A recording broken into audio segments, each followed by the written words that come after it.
ఇటీవలే హైదరాబాద్లోని రామంతపూర్లో జరిగిన కరెంట్ షాక్ వల్ల 6 మంది చనిపోవడం సంచలనంగా మారింది. దీంతో వెంటనే పోల్స్పై ఉన్న కేబుల్ వైర్లను తీసివేయాలని సీఎం రేవంత్ రెడ్డి ఆదేశాలిచ్చారు. వెంటనే స్పందించిన విద్యుత్ శాఖ అధికారులు మంగళవారం ఉదయం నుండి కరెంటు పోళ్లపై ఉన్న కేబుల్ వైర్లను తొలగించడం మొదలుపెట్టారు. స్తంభాలపై అడ్డగోలుగా కేబుల్ వైర్లు, ఫైబర్ నెట్వర్క్ వైర్లు వేలాడుతున్నాయి.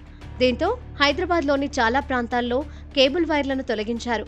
దీంతో ఎక్కడికక్కడ ఇంటర్నెట్ సేవలు నిలిచిపోయాయి.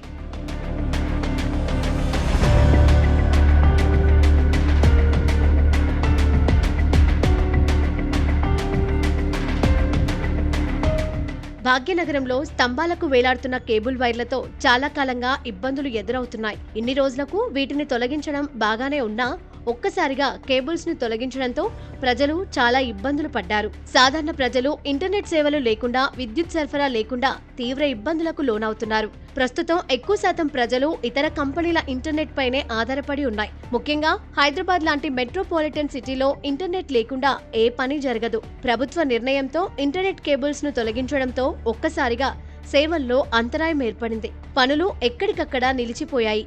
దీంతో ప్రజలతో పాటు పలు కంపెనీలు తీవ్ర ఇబ్బందులు ఎదుర్కొన్నారు.